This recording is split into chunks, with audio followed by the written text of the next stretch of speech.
I think the most important thing when we're as a business sending email is don't think about it from your business perspective.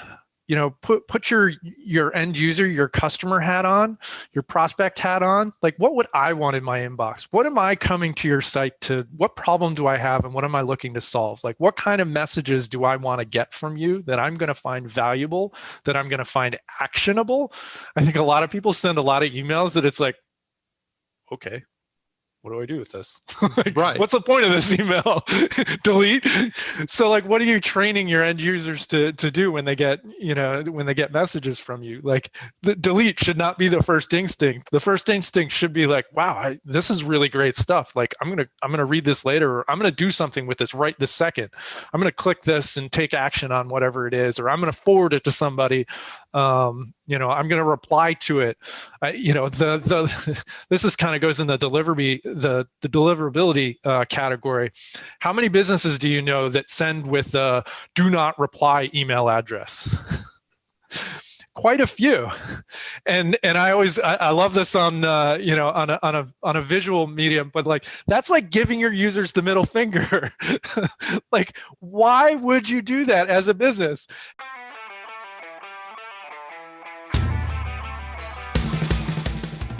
Welcome to the B2B Digital Marketer Podcast, a podcast helping you to end your struggle with digital marketing, helping you to pave a new and better path to target and capture your ideal customer. Each week, we teach you how insiders and experts debunk the dreary and become engines of innovation.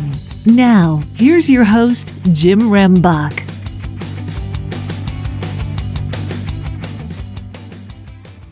Okay, B2B DM gang, I'm excited today because we're going to have a great discussion on somebody who's got a very diverse background and a deep, immense background in something that's going to affect you today and tomorrow. And that's about your email marketing, because I have the CEO and founder of AWeber, Tom Kulzer, on with me. Tom, welcome. Hey, thanks for having me today, Jim. Now, I know we're going to talk about the three pillars, of email marketing and how things are changing, and that what we have to be aware of. And you called, one of the things that is common, FUD. What is FUD? Fear, uncertainty, and doubt. Yeah, and we're going to talk about that. But before we do that, if you could tell the watchers and listeners a little bit about yourself and your expertise. Sure. So I started AWeber back in 1998 now, so 23 years ago. And we help small businesses manage their email newsletters, marketing automation, et cetera. And so we've done that for a long, long time now. I've seen a lot of changes with email over the years. We deliver billions of emails every month for about 300,000 users around the world. So we see a lot of stuff. We see all the good, we see all the great, and we see all the bad, and we try to make sure the bad stuff gets off of our network so that it's not here. So yeah, it's been a fun ride. So our team, up until the beginning of the pandemic, was based out of Philadelphia in Pennsylvania. And we're now fully remote. Have no intentions of going back to an office. There's about 100 of us, give or take, on any given day. And we're fully remote. We're in 11 different states now. So we're distributed across the US and a little bit international. And yeah, it's been a fun ride. We've learned every day is something new. There's always something to learn. Well, thanks for sharing that. And in addition, talking about how, you were, more centralized and now dispersed, because I think, that agility, that, change, the change management that goes along with it, the FUD, that you talked about, all of those go into a lot of the decisions that we have to make. And right now, when you start looking at click-through rates, when you start looking at deliverability rates, when you start looking at privacy issues, filtering, it's getting more and more complex, and the bar continues to get raised. So if you could explain a little bit about those three pillars so that we can, really dive into what people are struggling with today and what they need to do for tomorrow. Yeah, I think, I would summarize a lot of what I'm going to talk about is under that kind of FUD category. There's a lot of stuff that goes out that everyone says that you really, really need to pay attention to, and that will cause dastardly terrible things if you don't pay attention to them. Most of that is like way overblown in most users' cases. At the end of the day, it's about doing something, and something is always better than nothing. And I think a lot of people get really paralyzed in making sure that they're doing something perfect rather than doing anything at all. So, when I look at, what people need to do to be successful, start and do something first. And then we can kind of dive in and really get the deeper learnings, from things. Kind of the three things that I look at overall, is, looking at deliverability, looking at marketing automation. So how can you automate what it is that you're doing so it's working for you all the time and not just when you're punching the buttons on your end. And then about education and how you use email effectively. I think when a lot of people think about email and email marketing specifically, when you tie those two words together, they think of it as, I need to sell something. And email, when it's most effective, can be a great sales tool, but it's also a really good education tool for a wide variety of people. So whether it's like pre-sales education of like teaching your prospects about your business and about your value proposition and what it is that you have to offer there, but also like once they buy something from you. So think like, you're a golf retailer and you sell golf clubs. Like you should have email sequences about like, how do you take care of your golf clubs? What's the, how often do you need to get them, the handles rewrapped, and like, how do you do that? Can I do that myself, or should somebody else do that? Where are the great courses to play on? Like if you're a local shop, where are the places to go play locally? Like there's a lot of different ways that we can educate our customers to better consume our products. And then there's the other component of like, even here at AWeber internally, we use email sequences and marketing automation to train our own team, because new team members don't show up. And now that we're all remote, like, it's not like I got a big manual that I just plop on their desk and it's like, here's everything you need to know. We have lots of documentation. Nobody's going to look through all of that documentation all on their own. So we use our marketing automation sequences to basically drip pieces of information to them about like different HR policies and different things that they need specifically for their job, but also like the fun stuff around team bonding exercises and the fun little Slack chat rooms and so forth that we have. So like you can use email for so many different things than just like to sell stuff. And I think that people often forget that and aren't really taking advantage of it as well as they could. Okay, so I mean, for me, as you're saying that, I start thinking of the whole, journeys and touch points, and start getting into all of that. And on the B2B digital marketer, we primarily are focusing in on, selling, organizations, individuals, depending on if they're entrepreneurs or going up to even some mid-sized enterprises that are trying to sell to other businesses. And when I start thinking specifically about that, need in that niche, and that area of the business, I start thinking about, declining open rates, declining click-through rates. I start thinking about, that automation piece. And if we're trying to create a relationship, we got to be really careful, about that. I start thinking about, just for example, even at the number of podcasts. Pre-COVID, there was a little over 1 million. Now there's over like almost 3 million. Because everybody's now podcasting and everybody wants to tell you about their podcast. I mean, the noise and all of these other factors are really hurting a lot of companies. How do they fix that? Oh, there's a lot to unpack there. So, so I'll start out with kind of where you started with open rates and click rates and really managing those to be most effective. I think a lot of businesses in the B2B space particularly look at any lead is a good lead. And any email address that gets submitted into a form on my website is a real person on the other end of the line. We have web forms that we allow, that we provide our users to put on the websites. And between 40 and 50% of the traffic that comes to those forms and like types in a name and email address are actually bots, meaning it's automated computers that are not really there.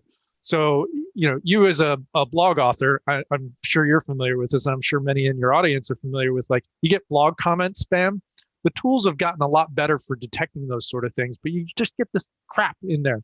Well, the bots that are out on the web that are trying to fill out blog comments and so forth, they also see your opt-in forms for your newsletters and others, and they think those are comment forms that they can fill out that's going to in some way benefit them. They're not. And those same email addresses that go onto your list that aren't either, a lot of times they'll bounce, so they'll be undeliverable, and they're not real emails. But a lot of times they're like made up emails that might actually belong to someone real. And when they get added to your mailing list, they hurt your overall kind of delivery reputation. So think of everything that you do with email as building some sort of a reputation, much like as we as humans, we walk around, we have a reputation with our friends and so forth. So when you send emails out to those addresses that never requested your information and they are undeliverable, that is a signal to mailbox providers like Google and Yahoo and Comcast and so forth that say, oh, they have a high percentage of bouncing, of undeliverable addresses. So like their list quality is not that good. Or those messages go out and they go to a real person that wasn't actually owning that filled out that form for you, and they complain about that message, so they'll mark it as spam. And all of those feed those kind of reputation signals of, hey, this particular sender has a high percentage of users that don't want what it is that they're sending. So tools like confirmed opt-in, you might have heard of it also referenced as double opt-in, to help make sure that the addresses that are getting filled out on your website are actually owned by the person that's on your website that's filling that out at the time. So confirming that those are real requests is really important to ensuring that you have a high quality list. We see 50% more, give or take, opens and clicks on lists that are confirmed opt-in than we do on lists that are single opt-in. We have far fewer issues with anyone that's using confirmed opt-in. So just using good list hygiene practices on the front end really helps avoid a lot of issues in the long run. Similarly, when you look at your open rates over time, they're always going to decline down. Very rarely do I see somebody where their open rates get better and better without them doing anything.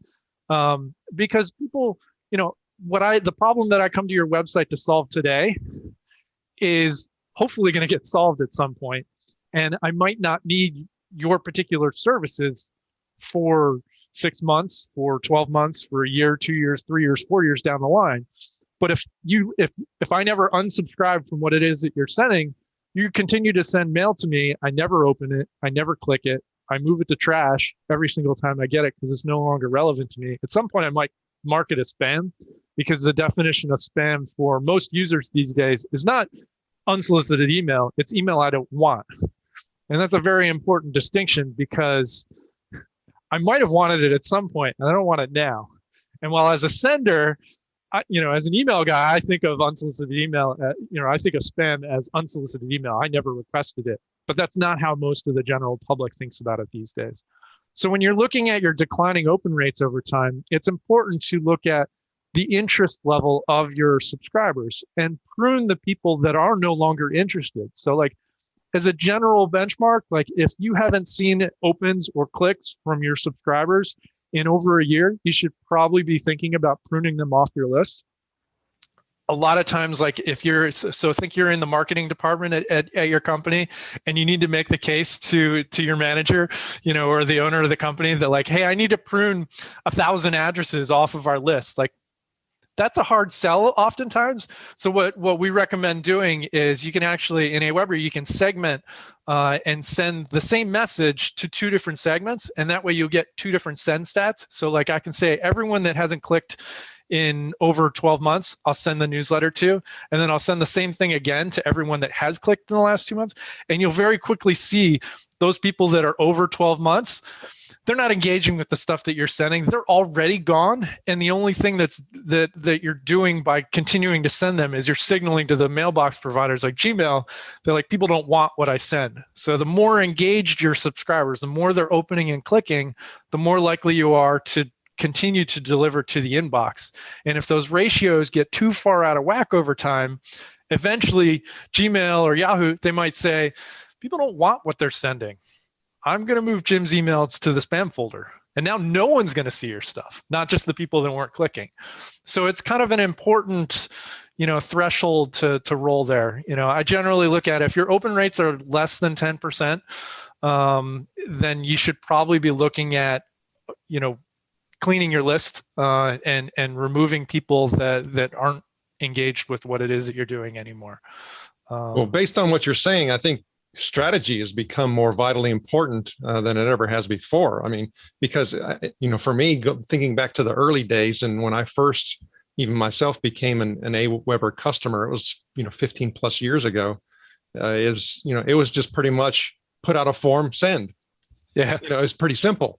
Yeah. But now, as you started going through and explaining, the differentiation and looking at, timelines and looking at, journeys. And I mean, I start now having to have that level of sophistication that I'm sorry, the junior and new, marketer, or heck, even figured it out from a sales perspective, a biz dev person or an SDR, they're not thinking like that. I think I wouldn't overcomplicate it too much. Like, it's really, I think the most important thing when we're as a business sending email is, don't think about it from your business perspective. Put your end user, your customer hat on, your prospect hat on. Like, what would I want in my inbox? What am I coming to your site to? What problem do I have, and what am I looking to solve? Like, what kind of messages do I want to get from you that I'm going to find valuable, that I'm going to find actionable? I think a lot of people send a lot of emails that it's like, okay, what do I do with this? Like, right. What's the point of this email? Delete. So like, what are you training your end users to do when they get, messages from you? Like, the delete should not be the first instinct. The first instinct should be like, wow, this is really great stuff. Like, I'm going to read this later, or I'm going to do something with this right this second. I'm going to click this and take action on whatever it is, or I'm going to forward it to somebody. I'm going to reply to it. This is kind of goes in the deliverability category. How many businesses do you know that send with a do not reply email address? Quite a few. And I love this on a visual medium, but like, that's like giving your users the middle finger. Like, why would you do that as a business? Hey, welcome to my store today. Don't talk to me. Like, it boggles my mind every time I see it. And like, I get it when giant companies do it. Like, that's just, they can get away with doing that. But like, any business that in any way has FaceTime with their users where it's not some giant nameless brand, like, don't put out a do not reply address. Like, if you're sending email, you need to be able to reply to the people that are replying back to you. And if you don't have the bandwidth to do that, you should, one, either be hiring to do that, because that's a good problem to have. You have users that want to interact with you.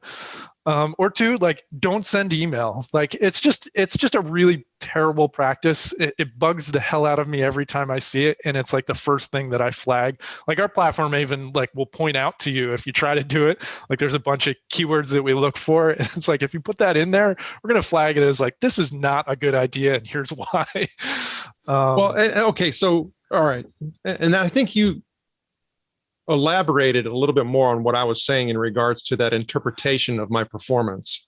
And really what we're saying is that we need to get closer to the customer and understand their journey and where they are. And as part of, or in regards to our strategy and interpretation of our results, if that is not the main consideration, we're going to come to the wrong conclusion. Absolutely. Yeah. That was a really good summary. Okay. So, all right, then if I start thinking about that, I also start looking at times when automation can enable and assist and support, or it can erode, undermine, and cause a significant amount of problems for us. So when you start looking at automation, give us some insight into where things are today and what we need to consider. So when I think about automation, automation is super valuable. Like you can do things like when somebody opens a message, you can send additional things, or you can change like the sequence of messages that they get if they click. So I always use the example of like an animal shelter. If they send out, pictures of dogs and cats, just easy example. It's easy for people to grok. And if I'm always clicking the dog images and I'm really engaged with that kind of content, you can use marketing automation to tag that particular subscriber as interested in dogs. So that in the future, when you send out your messages, you can show what we call conditional content. So I can have basically a section in my newsletter that is just about dogs and one that's just about cats.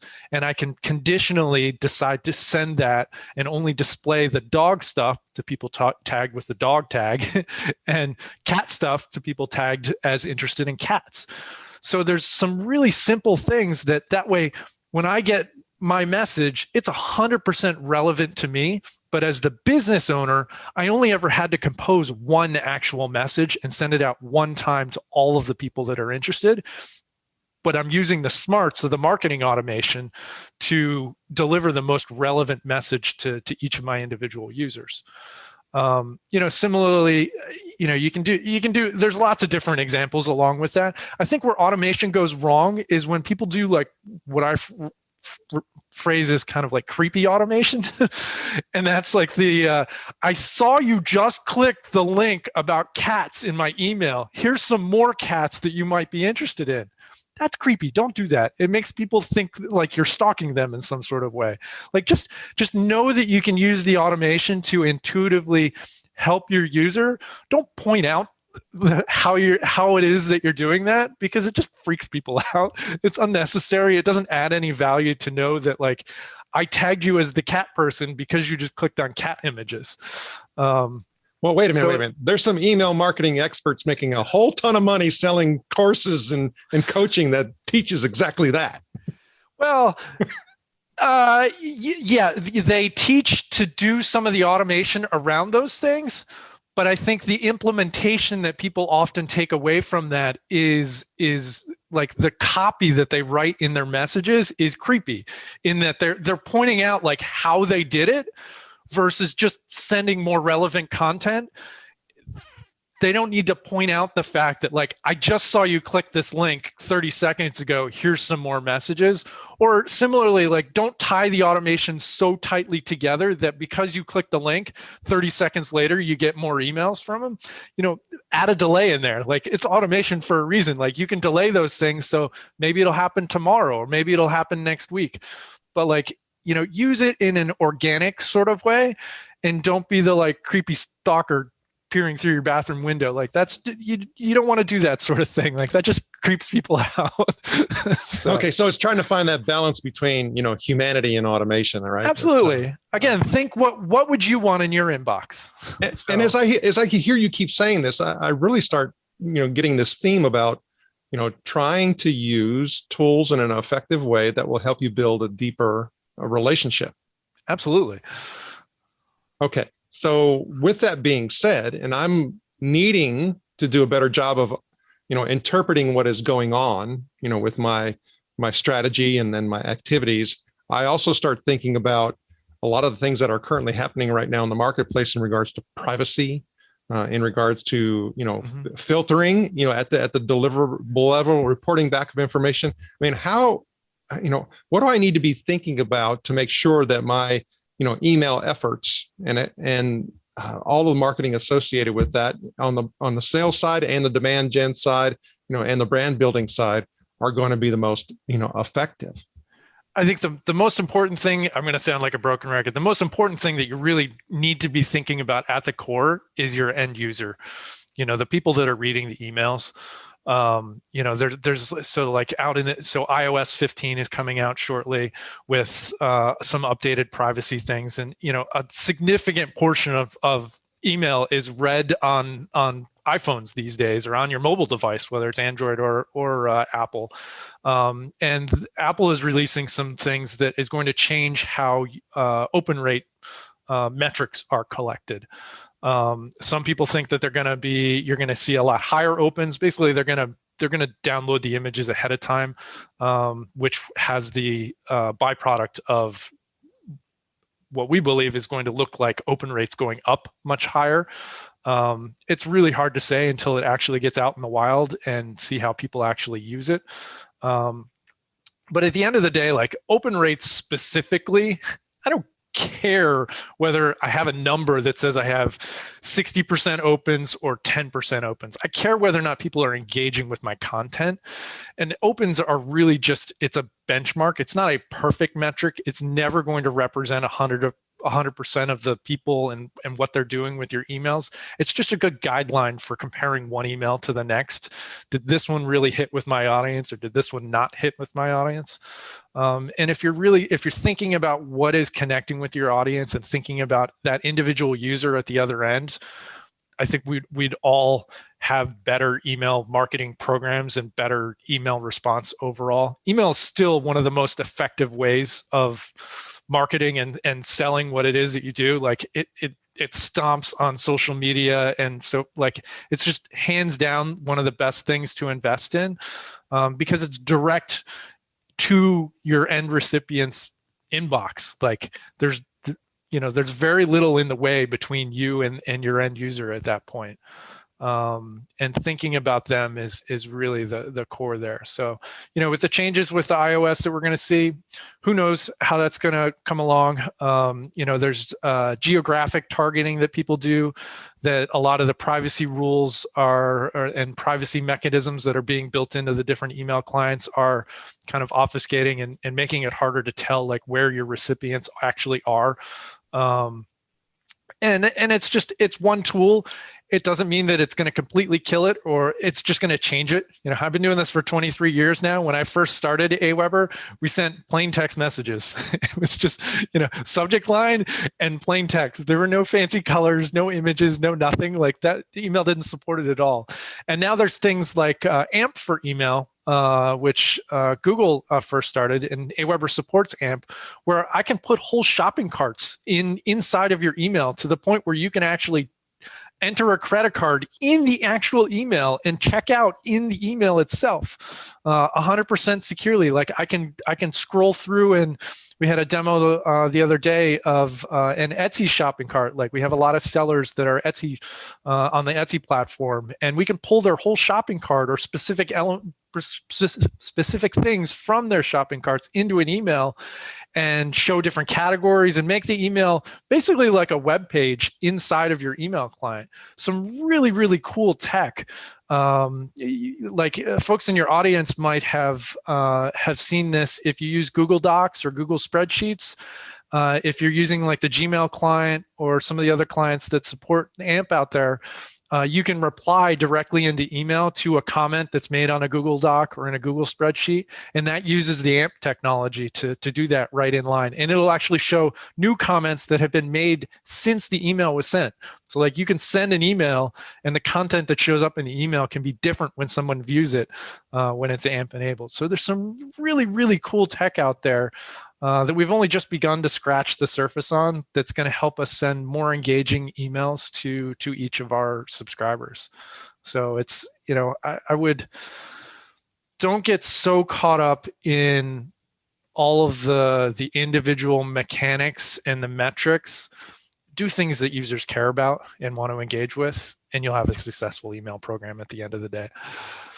Well, I mean, as you're saying that, I even start thinking about how that last part you said has become even more significant, because now if I have all of these, tools and widgets and capabilities at my disposal, hey, I should be doing this, I should be doing that. And you start, chasing a lot of things that aren't going to, actually deliver, the results that you're needing to drive. And with that being said, I would dare to say, a lot of organizations, especially in the B2B space, because they haven't, or they do not have the capability of one of their main lead generation sources of, doing face-to-face events, whether local, regional, or national. Those are compromised still, and arguably, they're never going to come back to where they were. What have you seen in regards to that change from a B2B perspective, on your business and your customers? We're doing a lot more things digitally. There's a reason I have really nice camera and so forth set up to do what I do here, is because I spend a lot of time doing this sort of thing. I think from a B2B perspective, being remote, being virtual, and all of the impacts of COVID have, I don't know, it's different. I can touch a lot more users a lot quicker all around the world, being remote, than like getting on airplanes. Like, that's a hell of a slog. Like, there's nothing like having dinner with somebody, or sharing a drink at the bar after at the end of the day at a conference. Like, there's nothing that kind of beats that kind of conversation. But I think we underestimate the value of just having somewhat of that human connection, being able to look somebody else in the eye and have a conversation with them. And I think that the tools are really good for being able to do that. Having great audio, having a good camera, having decent internet connection. I realize all of those things aren't available in all of the world, but they're available in a lot of the world, and taking advantage of them has only gotten cheaper and easier to do.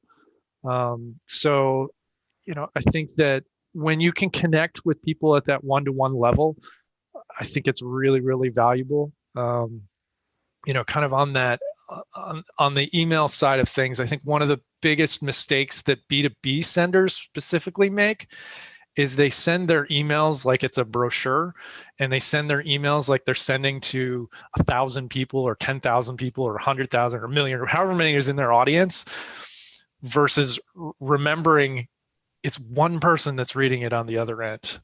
And if you speak to that person and their problems or their organization's problems, you're much more likely to have a connection and have a successful sale or whatever it is that you're trying to get out of, the email communication. It's much more likely to work if you just solve that one person's problems or solve that business's problems, but write like you're a human. And I think that gets lost a lot of times, particularly when there's that like internal marketing communication process that goes through multiple people, and we kind of like corporify our communications. and I'm always trying to beat that out of our own team of like, this just sounds corporate and icky. Like, talk to the person. Would you send this to your brother or sister or mom or child or whatever? Like, you don't write like that when you talk to them. And it's not to say that it needs to be personal and unprofessional. It just needs to be direct and making that connection. And I think that that's the biggest thing that gets lost in email in the B2B space, particularly. Don't send me a brochure. Well, as you say that, I also, probably about a year and a half ago, maybe 2 years ago, somebody said something to me, and I can't remember the exact source, but it's carried forward with me for a while. He said, not an exact quote, but something to the effect of, nobody wants to read your frickin' newsletter. Right. And I think you kind of hit on that right there, is right. Yeah. So, how should I know we've talked about the personalization thing. We've talked about the one-on-one communication, but, so how should I think about, using something from a conceptual perspective, like a newsletter, in an effective way so that people actually want, to engage? It's solving their problems at the end of the day. Like, it's the only reason that you subscribe to these things is, I have a problem, I think you can solve it. So it's identifying what it is that your users have problems with. So it's that, it's keeping that open feedback. Like, the replies that you get to your emails are pure gold, which is why I hate the do not reply thing, because it's your users, it's your audience's words, it's their questions. And the more of those that you can, so you might think of it as a slog to get through all of the replies that people have for you, but that's like amazing fodder for future newsletters, because if one person has taken the time to ask that question, there's probably 1,000 others in your audience that have the exact same question that either don't have time to ask, don't know how to ask, are afraid to ask, whatever. And the more that you can proactively solve those problems that they didn't even know how to word themselves, that's where I think that you get the most success with things. So it's using those tools to kind of generate that conversation that you can then use to widen the conversation to even more people that aren't actively engaging. Okay. So, I mean, as you're talking about this, I start thinking about, what our thoughts are, and really looking at email, as something, focused and very specific. But you started, talking about really more of an ecosystem. I mean, you talked about web, you talked about, getting to the one-to-one, face-to-face, maybe connection, maybe that's even part of the strategy. Yeah. I mean, there's a lot of different elements that need to be considered. And I think we started hearing more and more about this omni approach. Sure. So from your perspective, where does email fit within an omni type of approach or strategy when it comes to, B2B and marketing and lead gen? Well, I think it's really the core of it at the end of the day, because, so let's say you're doing a lot of Google advertising and Facebook ads or Twitter ads or whatever else that you're putting out there to get that kind of like inbound lead gen. You want to get them to opt into your list so that they're not just a visitor that comes to your site once and then leaves. So it's one, hoping that you've identified a problem enough, telling them that you're going to solve that problem either on the pages that they're landing on, and getting them into your your overall pipeline. And whether it's subscribing to your newsletter or subscribing to something else, whether it's downloading in a lot of B2B spaces, they have like a PDF type ebook, guide, or white papers are really common lead gen tools. It's getting people into that pipeline so that you can then move them along the different channels. It's just like in the years ago, I used to hear people like, I have an internet business. It's like, no, you just have a business. You happen to market via the internet a lot. Like, there's no such thing as an internet business. Like, we all have businesses and they all exist and they're out there in the world to some extent, but you have to figure out how you kind of craft the whole ecosystem around that. We do a lot of postal mail here at AWeber, which is really funny. Like, I always get that reaction. It's like, what? You send letters in the mail? Why? Well, because it's unexpected, so it always gets a reaction. And it's something tangible for somebody to hold and to put on their desk and to to mark up on their whiteboard or whatever that happens to be, and it separates us from a lot of other companies that only exist on the internet. Because we're not just on the internet, we're out in the world. We all wander around. Like, I love nothing more than when somebody comes up to me. It's like, hey, where'd you get that AWeber shirt? Like, I use them. That's really cool. Like, I love those conversations. One, because they almost never have any idea who I am, which is perfectly fine with me. So it's great to get those conversations, to get that stuff out in the world. And, I think that, putting email as kind of the central hub around all those other things. So think about, we have a lot of content creators and, YouTubers and folks that have communities and whatnot. And like all of those, all of the audiences around, like if you're a YouTuber, you have all these people that subscribe to your YouTube channel. Do you know who they are? If YouTube decides to turn off your channel at some point, can you contact them? No. Do you have any way of sending them a message if they haven't clicked the little bell next to your thing? No. Has it gotten harder? Does everyone that subscribes to your feed in YouTube actually see it in their own YouTube channel feed? No. If a user sent out an email from us and we only sent it to like 20% of their audience, they'd scream bloody murder and want to strangle our necks. But social tools like Twitter and Facebook and YouTube and others, yes, somebody opted in to receive your information, but like those channels are all free. And unless you're paying substantial advertising fees, only a small portion of your audience is ever going to see the stuff that you're sending them. Whereas email, when I send it out, it's like 98, 99% overall delivery. When you're doing and sending engaging content, one of the great secrets for YouTubers, particularly the big ones, is you can kind of game some of those, like, the viral algorithms that go into things by sending an email to your audience when you post something new, because you get all this traffic that's coming from all these different places that just looks like it's viral somewhere, but the network doesn't know where. So they just start showing it to even more people as a result. It's a great way to get more views and more exposure and a wider audience to what it is that you're doing, just by sending out a simple email of whatever your latest YouTube video is. Even Twitter posts and Facebook posts to some extent work with that as well. We haven't studied that quite as heavily, but YouTube, I know for a fact, it increases your overall audience exposure there. So yeah, there's a lot of those hidden gems that, we often don't hear about. And talking about having to raise that skill set, I mean, we need to learn how to leverage those. And so thanks for sharing that. And I also have to share, there's one little secret nugget, is that we actually have recently started including faxes into our sales cadences. Why? Is because people quit using them. Yeah. For the most part. And what ends up happening now is that if you have a fax come through, the likelihood of it going through, if those people have a fax number and they use fax, it's going to be seen. Yeah. Yeah, to some extent. Like we still have a fax number here at AWeber, but it's all virtual now. It comes to us as a PDF. That's right. That's right. But you get it and you're sort of fax, and because it's kind of like a text, is like, oh, yeah. I mean, it's novel at this point. But you have to be, like you said, be very careful how you use that, right? Yeah. Yeah. Because it could undermine your efforts and the whole compromising of a relationship that you may not want to compromise. Absolutely. Okay, so we're sitting here. I'm looking at the landscape. I have this ecosystem. I need to figure out some better things from a strategy perspective. AMP's coming, technologies, more privacy, all of those things.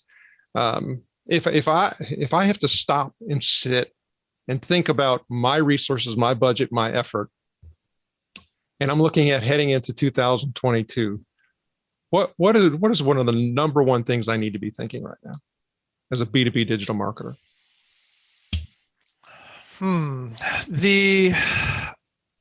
I would be looking at whether or not you need to prune your list. You're looking at your open rates as just a general benchmark of where they are right now, and looking at your engagement with folks to make sure that you are actually marketing to an engaged audience, and that you don't just have a lot of cruft of people that have been on there for eons that aren't doing anything yet.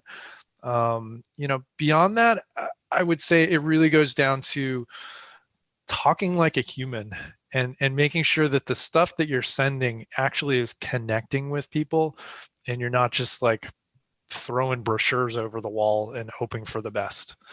And if anything, talking like a human is often a lot easier and a lot less expensive than hucking a brochure out there, because that takes a lot more time to put together. I think we vastly overestimate what it is that we need to send and how much effort and polish needs to go into really connecting with somebody and solving their problems. I think that's we can't emphasize that enough, right? When you think about copy and copywriting and, technical writing and all of the things that we think about, even when you start, I have this conversation about, people who are really overly, I don't want to say overly, but sometimes take it to a high detail level in regards to, grammatical, errors and things like that. I think sometimes we are taught, from an education system perspective, to craft things in a certain way that in the real world, just don't, apply very well. Absolutely. It goes back into, my throwing brochures over the wall. Well, look at newsletters that have gained a lot of popularity with like the Hustle and the Morning Brew and some of those. There's nothing formal about those, those, like, I get a chuckle out of the stuff that's in there. Sometimes it's like, how the heck did they even come up with that? It's like just really interesting angles on things. And it's like, we're all people at the end of the day. Like, I love hearing the stories about, these giant companies that are doing, really interesting things. but like it doesn't need to read like a medical paper. And most often, like when I am consuming, most of the time when I consume email newsletters is I'm either eating breakfast, I'm sitting at a table scrolling, I got my phone propped up against my orange juice, and that's how I read a lot of stuff, or I'm laying in bed at night. Like I'm not usually engaging with those things in the middle of the day. The ones that I engage with in the middle of the day are ones that I earmarked the night before or the morning of that I need to take some sort of action on. But I think, it's get inside the minds of your users and how they're engaging with what it is that you're sending and solve their problems. And I think you'll have a lot better results as a B2B marketer at the end of the day. Well, we talked about FUD. We talked about agility. We talked about things changing. We talked about you being centralized and now being, remote. And, there's a lot of changes that are going on. But I would also suspect that in that 23-year history, when you start looking at the rapid pace of change and decisions that need to be made in order to be able to address tomorrow, those have had to be, those are more important and bigger weighting and risk related than they have been in the past. And I start thinking about, goals and where the organization's going. When you start looking at what you do, there's hundreds, if not maybe thousands of, competitors and wannabes and things like that are always popping up in this, that, and the other. But, where do you see AWeber and what you're doing? Where do you see that going? What's one of your goals that you actually want to achieve? Yeah, I really see AWeber as kind of that central tenet, that central core of how it is that you're building your audience and connecting with them at at kind of that deeper level there. So, how are we building tools to make creating beautiful emails easy and fast?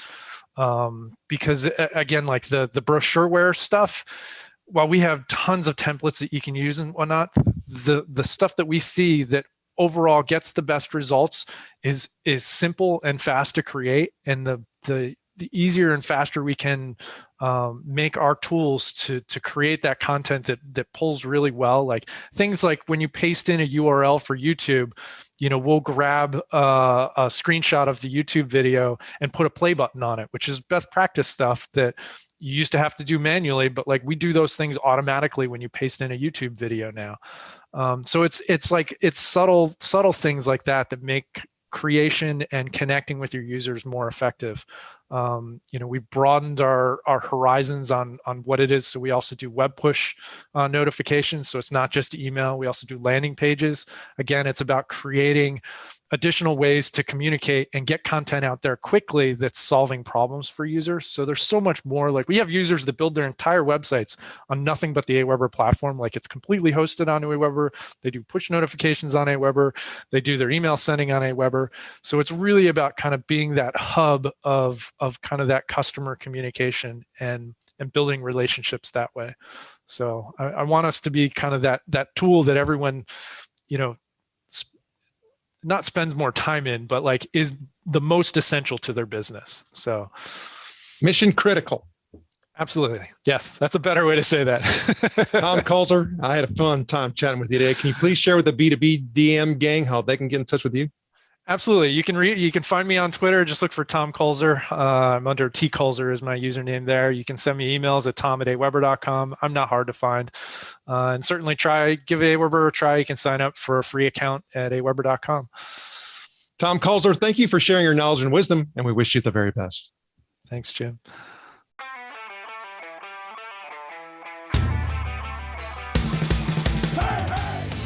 Thank you for joining us. Go now to join the B2B DM gang in the B2B Marketer LinkedIn group, where you can connect with other B2B DM disruptors and get access to our B2B DM cheat sheets, checklist, and guides. While you're at it, if you found value in this show, please help by going to iTunes to rate, review, and subscribe. And share the show on all of your digital platforms. Be sure to tune in next week for our next episode. And always remember, you can automate your lead capture, but you must lure your lead.